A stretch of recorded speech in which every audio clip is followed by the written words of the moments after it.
Hello welcome back to boxing reaction channel. Matt Pro की तरफ से मैं इब्तिसाम, मेरे साथ हैं आपका अपना मोटा भाई और भाई आज की वीडियो काफी ज्यादा खास लेके हैं भाई। कल इंडिया में एक बहुत बड़ी डील साइन हुई है। वो किस चीज की? भाई इंडोनेशिया ने टाटा और महिंद्रा के साथ 1 लाख गाड़ियों की डील साइन की है। मतलब वो इंडोनेशिया वाले गाड़ियां खरीदेंगे भाई। हमने पहले सुना हुआ था कि इंडिया बाइक्स काफी मुल्कों में सेल करता है, जैसे साउथ अफ्रीका में 50 के करीब मुल्क है भाई। 50 करीब, और ऑस्ट्रेलिया में गाड़ियां भी काफी जाती है। लेकिन यार 1 लाख गाड़ियां की अगर इंडोनेशिया ने डील साइन किया तो ये बहुत बड़ी न्यूज है यार, इंडिया के लिए भी और पाकिस्तान के लिए भी है। यार पाकिस्तान के लिए तो किस लिहाज से है भाई? हम वीडियो लिए आए हैं। वाह क्या बात है यार, पाकिस्तान के लिए नहीं, हमारे लिए भाई। हमारे लिए है भाई। तो यार बगैर वेस्टिंग टाइम इसमें देखते हैं कि किस तरह से डील साइन हुई है और क्या यानी कि इंडोनेशिया के सिर्फ एक डिसीजन की वजह से इंडोनेशिया में भी बिल्कुल जापानीज कार कंपनीज में हड़कंप मचा हुआ है। 1,05,000 गाड़ियों का ऑर्डर जो कि इंडोनेशिया ने टाटा और महिंद्रा के साथ में डील साइन की है। पता है अब ये बात थोड़ी अजीब है क्योंकि इंडोनेशिया वो कंट्री है जहां पर 2-4 साल नहीं बल्कि कई दशकों से वहां पर जापानीज कंपनीज का राज है, जैसे कि टोयोटा, मित्सुबिशी, होंडा या फिर सुजुकी। अब ऐसे सिनेरियो में इतना बड़ा ऑर्डर इंडियन कंपनी टाटा और महिंद्रा को मिलना क्या इंडोनेशिया के अंदर में जापानीज डोमिनेंस को खतरा हो सकता है? आओ जानते हैं और इस डील को भी समझते हैं। इंडोनेशिया ने इस डील के हिसाब से 1,05,000 व्हीकल्स का ऑर्डर दिया टाटा और महिंद्रा दोनों कंपनी को, जिसमें कि 35,000 है महिंद्रा स्कॉर्पियो पिकअप, 35,000 है टाटा योद्धा पिकअप और 35,000 है टाटा अल्ट्रा T7 ट्रक्स। अब इतना बड़ा ऑर्डर ऐसे रैंडमली तो दिया नहीं गया होगा, इसके पीछे एक बहुत बड़ा रीजन है और वो कंप्लीट सीन को चेंज कर देता है। एक बार इंडोनेशिया की ज्योग्राफी देखो, ये कोई भी एक नॉर्मल कंट्री नहीं है बल्कि इंडोनेशिया एक आर्किपेलाजिक नेशन है। अगर मैं इसको आसान शब्दों में समझाऊं तो मल्टीपल आइलैंड्स का एक ग्रुप, और यही ज्योग्राफी गुड्स के सेंट्रलाइजेशन में प्रॉब्लम क्रिएट करती है। अब इसको एक एग्जांपल से समझो, किसी भी कंट्रीज में हाईवे सिटी से कनेक्ट होते हैं और गुड्स के मूवमेंट को इजी बनाते हैं। जैसे इंडिया में नेशनल हाईवेज हैं, एक्सप्रेसवेज हैं, वैसे ही अमेरिका के अंदर में इंटरस्टेट हाईवेज हैं। लेकिन इंडोनेशिया में सिस्टम एकदम इसका डिफरेंट है। इंडोनेशिया में प्रोडक्शन और स्टोरेज सेंट्रलाइज नहीं है बल्कि मल्टीपल आइलैंड्स के अंदर में डिवाइडेड है, और हाईवेज ना होने की वजह से ट्रांसपोर्टेशन मेनली डिपेंड करता है सी रूट्स पर। लेकिन प्रॉब्लम यहाँ से शुरू होती है। सी रूट से मेन विलेज की इनलैंड तक वहां पर लास्ट माइल डिलीवरी का एक बहुत बड़ा गैप है, जिसे फिल करने के लिए इंडोनेशिया ने ये मैसिव 1,05,000 व्हीकल्स का ऑर्डर दिया है अग्रीनास पनगन नुसंतारा, एक स्टेट ओन्ड कंपनी। जिस डील की कंप्लीट वैल्यूएशन है $1.5 बिलियन और इस डील से 80,000 से भी ज्यादा विलेजेस को इंडोनेशिया के अंदर बेनिफिट मिलेगा। अब रिक्वायरमेंट को ध्यान से समझिए तो इंडोनेशिया को ऐसी गाड़ी की रिक्वायरमेंट है जो कि रिलायबल हो, ड्यूरेबल हो और हर कंडीशन में काम करे।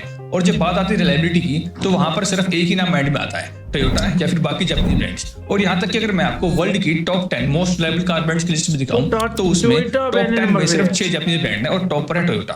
तो फिर ऐसे में टोयोटा, मित्सुबिशी और बाकी जापानीज ब्रांड को छोड़ करके इंडोनेशिया ने टाटा और महिंद्रा को चूज क्यों किया? देखो असल में कहानी थोड़ी डिफरेंट है। जब इंडोनेशिया ने अपनी रिक्वायरमेंट को फाइनलाइज किया था उस टाइम पर सबसे पहले अपॉर्चुनिटी दी लोकल मैन्युफैक्चरर्स को, जो भी जापानीज कंपनीज वहां पर अपनी गाड़ियां बनाती हैं या फिर चाइनीज वगैरह जो भी कंपनीज थी उन सभी को अपॉर्चुनिटी दी थी कि आप आकर के इस ऑर्डर को फुलफिल कर दो। लेकिन प्रॉब्लम यहाँ आई, टाइमलाइन काफी स्ट्रिक्ट थी और जो भी लोकल मैन्युफैक्चरर्स थे उनकी साइड से सप्लाईज के काफी डिलेज आ रहे थे। Joao Angelo de Sousa Mota, CEO of agri business firm Agrinas Pangan Nusantara के सीईओ के ऊपर ये स्ट्रिक्ट एप्लीकेशंस भी लगे थे कि उन्होंने लोकल मैन्युफैक्चरर्स को इग्नोर किया है और इंपोर्ट्स को प्रेफर किया है। लेकिन सीईओ सोसा मोटा ने इन सभी एलिगेशन को रिजेक्ट करते हुए कहा कि हमने सबको इक्वल अपॉर्चुनिटी दी थी, लोकल मैन्युफैक्चरर्स इतने केपेबल ही नहीं है कि वो इतने बड़े ऑर्डर को फुलफिल कर सके। या तो प्राइसिंग हाई थी या फिर वॉल्यूम्स इनसफिशिएंट। और उसके बाद में क्लैरिफाई भी किया था कि इन टोटल में जो डोमेस्टिक मैन्युफैक्चरर्स हैं वो सिर्फ 45,000 के आसपास की सप्लाई कर सकते हैं, जो कि रिक्वायरमेंट 1,05,000 का आधा भी नहीं था। अब इसके बाद में डिटेल भी दी थी कि 20,600 Mitsubishi Fuso trucks, 13,500 Foton Omen, 10,000 Hino trucks और 900 के आसपास में सुजुकी एंटर, जो कि रिक्वायरमेंट 1,05,000 के आधा भी नहीं था। और उसके बाद में इंडोनेशिया के पास में सिर्फ एक ही ऑप्शन बचा इंपोर्ट का। लेकिन इसके बाद में ना एक इंटरेस्टिंग सवाल ये भी आता है कि जब इतना बड़ा ऑर्डर है जिसको कि इंडोनेशिया के अंदर में लोकल मैन्युफैक्चरर्स पूरा नहीं कर पा रहे तो उसको टाटा और महिंद्रा इतने कम टाइम फ्रेम में कैसे पूरा कर लेंगे? अब देखो महिंद्रा के पास में वैसे तो इंडिया के अंदर में मल्टीपल प्लांट्स हैं जहां पर वो अपनी गाड़ियों को मैन्युफैक्चर करते हैं, लेकिन अगर मैं स्पेसिफिकली बात करूं कि जहां पर वो अपने पिकअप्स या बाकी गाड़ियों को बनाते हैं वो है नासिक, चाकंद और हरिद्वार। और सिर्फ इन तीनों प्लांट्स की एनुअल कैपेसिटी है 4,30,000, जो कि 35,000 उनको मतलब यार 1 लाख का मतलब इन्हें ऑर्डर मिला है, लेकिन इनकी जो कैपेसिटी है वो 4 लाख से भी ऊपर है। वो एक कंपनी की बता रहे हैं मेरे भाई यार। वो एक ही बात मैं बात कर रहा हूं। महिंद्रा का बताया कि एक कंपनी सालाना प्रोडक्शन 4,30,000 ट्रक्स की भाई, ट्रक्स की देने हैं इंडोनेशिया को पिकअप्स, उनसे तो कहीं ज्यादा है। तो वो आराम से इसको फुलफिल कर सकते हैं। सिमिलरली टाटा के सिर्फ पुणे प्लांट्स की एनुअल कैपेसिटी है 4 लाख से भी ज्यादा, और इसके अलावा उनके पास में सानत का प्लांट भी है जो फोर्ड से एक्वायर किया था, उसकी भी एनुअल कैपेसिटी 4,20,000 से ज्यादा है। तो वो भी इस रिक्वायरमेंट को यार आराम से इतनी गाड़ियों की अपनी सेल नहीं है जितनी उनकी मैन्युफैक्चरिंग है। मैन्युफैक्चरिंग भाई, और कर सकते एक हैं। एक प्लांट लेकिन 4-4 लाख सिर्फ चलाना भाई। शॉर्टेज रीजन नहीं था कि इंडोनेशिया ने इंडिया का रास्ता देखा। इसके अलावा इंडिया ने ऑर्डर जीता कैसे, वो इससे भी इंटरेस्टिंग है। सबसे पहले बात करते हैं एक्सपोजर की। महिंद्रा स्कॉर्पियो पिकअप और टाटा योदा पिकअप ये इंडिया के लिए नहीं बने हैं बल्कि ग्लोबल प्रोडक्ट्स हैं। साउथ अफ्रीका और ऑस्ट्रेलिया के अंदर में स्कॉर्पियो पिकअप आज के टाइम पर भी अवेलेबल है और बिक रहा है, और वैसे ही टाटा योदा भी कई सारी कंट्रीज में एक्सपोर्ट होता है, जैसे कि थाईलैंड, श्रीलंका, मलेशिया या साउथ अफ्रीका। मतलब ये प्रोडक्ट सिर्फ थ्योरी नहीं है बल्कि रियल वर्ल्ड में टेस्टेड है। दूसरी सबसे बड़ी बात आती है स्ट्रेंथ की और रगेडनेस की।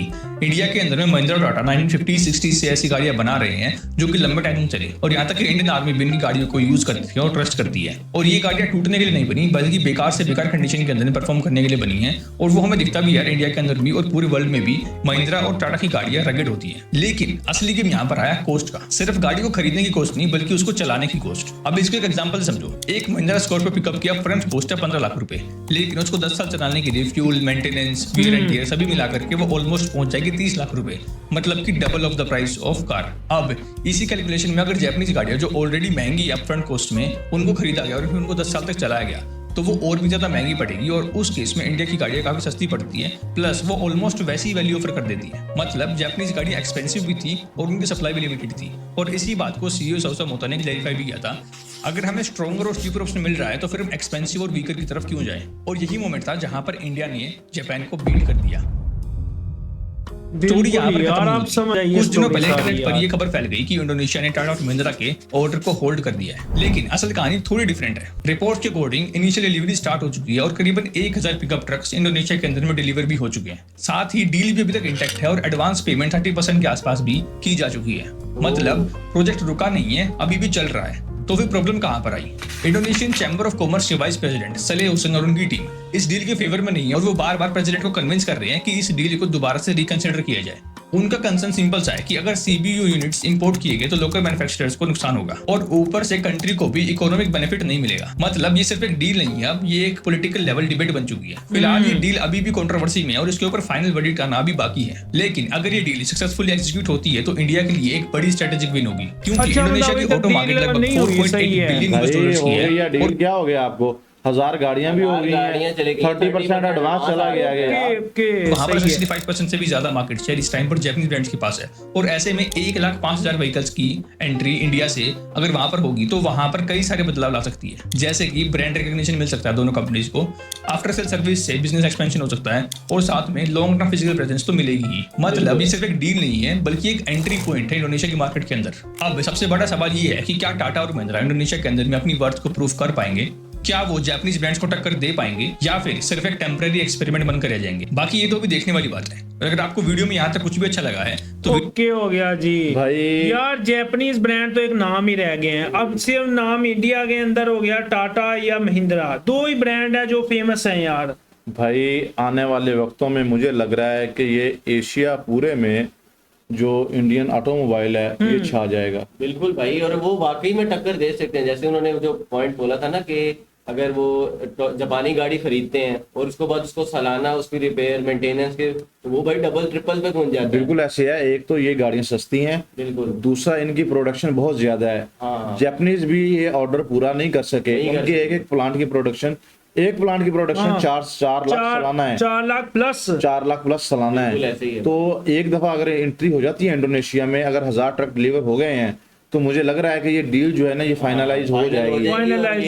ये जो मार्केट जीत जाएगा और मुझे लग रहा है कि ये जो है ना ये इनके लिए एक अच्छा मूवमेंट है, एक अच्छा मूव है कि इनकी जो मार्केट है टाटा की और महिंद्रा की ये इंडोनेशिया में बनने जा रही है। और दूसरे हर कंट्रीज में ऑलमोस्ट ये होते हैं कोई माफिया ग्रुप्स जो ये चाहते हैं कि बस हमारा ही फायदा हो, डील ना ही हो या कोई मसला, अगर कोई भी कंपनी है वो इंटर ना हो, क्योंकि वो अच्छा प्रॉफिट कमा रहे होते हैं, उनको फिर वो नहीं अपने उसका जो है ना डाउट हो जाता है। बिल्कुल ये हो जाता है। लेकिन अगर मैं ये कहूंगा कि अगर इंडोनेशिया में ये जीत जाते ना तो सिर्फ इंडोनेशिया तक ही नहीं, ये बाकी और मुल्कों में भी जो है ना इसका ऑलरेडी थाईलैंड में जा रहा है, श्रीलंका में जा रहा है, डिफरेंट कंट्रीज में जा रहा है। एक कंट्री और समझे इजाफा हो गया है, 1000 ट्रक्स तो चले गए हैं और डिलीवर भी हो गए हैं और ऑन रोड्स होंगे। तो मतलब कि उन्होंने बाइंग कैपेसिटी मुनासिब कीमत होगी और मतलब उनकी एवरेज अच्छी होगी और जापानीज से डिफरेंस काफी होगा, तो लोग तो नेक्स्ट वही प्रेफर करेंगे भाई यार। लेकिन आप लोग ये देखें कि जो फॉरेनर्स कंट्रीज हैं वो खुद इंडिया के पास चल के आती हैं, इंडिया को नहीं जरूरत कि अपने ब्रांड जाके सेल करता रहे। भाई यही बात है ना, मेन है आपकी प्रोडक्ट की कि वो क्वालिटी कैसी और है। सबसे बड़ी चीज प्राइस अगर वो ब्रैकेट में प्राइस आती है ना, जो मतलब उसकी असल कीमत है। Reasonable अब यार prices हैं गाड़ियों की। अपनी देख लो साहब यार, अपनी आल्टो को देख लो, कितने की स्टार्ट हुई थी, कहाँ खत्म हुई है। भाई हमारे साथ तो डिस्कस बनता ही नहीं है ना भाई, हमारे तो कंपनी जापानीज है, हमारे यहाँ आके करती हैं, वो समलिंग करती हैं, उनकी तो अपनी कंपनी है, उनका तो ब्रांड ही अपना है भाई, उनका घर का ब्रांड है भाई। उनका स्क्रैच जीरो से लेके जो गाड़ी तैयार होके आती है सारा उनका सारा अपना है इंडिया में ही भाई। बनता है बस भाई। यार तो ये ये बहुत वैसे- खुशी की बात है आपके लिए भी और हमारे लिए भी। आप हमारे भाई खुश हैं तो हम खुश हैं बिल्कुल। जी। व्यूअर्स, ये था आज का हमारा रिएक्शन। उम्मीद करते हैं आपको हमारा रिएक्शन अच्छा लगा होगा। अगर हमारा रिएक्शन अच्छा लगा है तो हमारे चैनल को सब्सक्राइब करें। फिर मिलते हैं अनदर वीडियो में, तब तक के लिए स्टे ट्यून्ड। टेक केयर जी।